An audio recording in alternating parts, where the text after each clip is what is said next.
जमीन एक फार महत्त्वाचा मुद्दा आहे.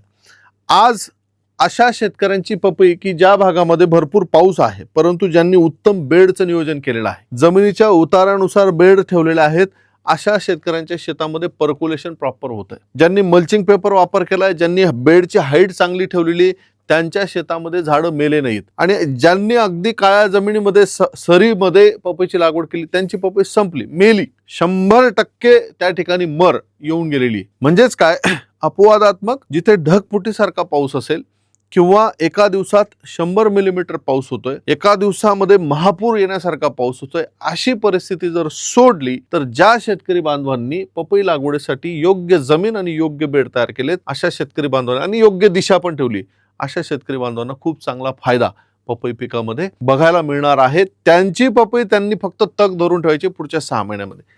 अशी परिस्थिती पुढे जर उद्भवली तर काय करायला पाहिजे? पपईच्या पिकासाठी योग्य जमिनीची निवड करणं खूप महत्त्वाचं आहे, कारण पपईच्या मुळा उथळ आणि नाजूक असतात. चुकीची जमीन निवडल्यास झाडाची वाढ खुंटते. चुकीची जमीन म्हणजे काय? खूप काळी कसदार जमीन किंवा पाणी थांबतंय त्या जमिनीमध्ये सगळीकडचं पाणी येतं, खोलगट बागे नाही चालणार. चुनखडीयुक्त जमीन नाही चालणार.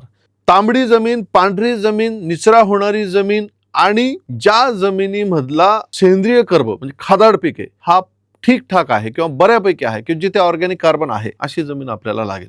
मग ती जमीन काळी असू द्या, पिवळी असू द्या, निळी असू द्या, हिरवी असू द्या, पण कुठल्याही परिस्थितीमध्ये आपल्या जमिनीमध्ये पाणी थांबणार नाही, ही एक बेसिक नीड पपई पिकाची लक्षात ठेवा. सगळ्यात जास्त मर रोगाला ससेप्टेबल हे पीक आहे. पाणी जास्त झालं, खोडावर माती लागली किंवा खोडाच्या ठिकाणी बुरशी लागली की एका दिवसात झाड संपतं. म्हणजे 6 महिन्याचं तयार केलेलं झाड एका क्षणात संपतं. तर तेवढं फक्त आपल्याला काळजी घ्यायची. मुळकूच, कॉलर रॉट ही समस्या आपल्याला बघायला मिळते. झाडे मळतात, त्यामुळे हलकी मध्यम प्रकाराची रेती मिश्रित पोयटाची जांभ्या खडकाची जमीन उत्तम असते. फक्त सेंद्रिय कर्ब आपल्याला त्या ठिकाणी पाहिजे. मध्यम ते हलकी जमीन पण चालेल.